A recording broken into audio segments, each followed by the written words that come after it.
Buhay na ang tatlong magkakapatid na sina Benji, B-Boy at Cecil noong martial law noong dekada 70.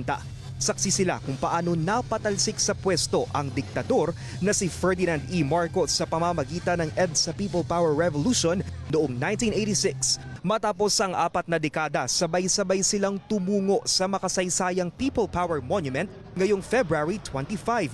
Hindi lang para gunitain ang diwa ng revolusyon pero para tuligsain ang mga nangyayari sa bansa na tila salamin ng kasaysayan.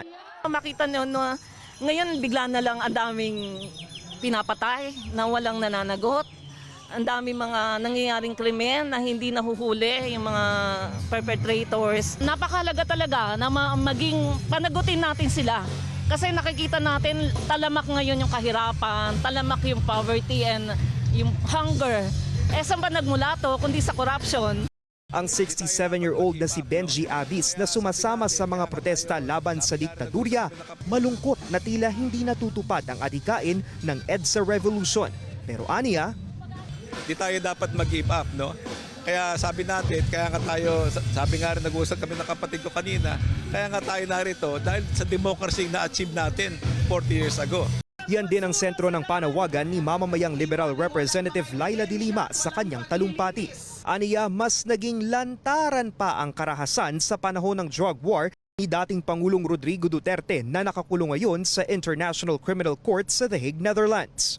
Yung nagpakulong sa akin, napakaraming palusot, napakaraming paligoy-ligoy, ni hindi makaharap sa korte para pakinggan ang mga pinaparatang sa kanya. Pareho sila ng anak niyang nangangarap pa ngayong maging presidente ng Pilipinas. Binatikos din ng mambabatas ang kasalukuyang korupsyon at ang aniyay pagre-rebisa ng kasaysayan. Ang senior citizens at OPM legends na lumaban sa diktaduryang Marcos, nakiisa din sa paggunita. Sa pangunguna ng Apo Hiking Society members na sina Jim Paredes at Buboy Garovillo, kinanta nila ang awiting inspired ng mapayapang pagkilos. Katotohanan, kalayaan, katarungan ay kayang makamit na walang nahas. Basta't magkaisa tayong lahat. Para sa mga saksi ng diktadurya, importanteng ipasa sa nakababatang henerasyon ang mga aral at diwa ng EDSA Revolution.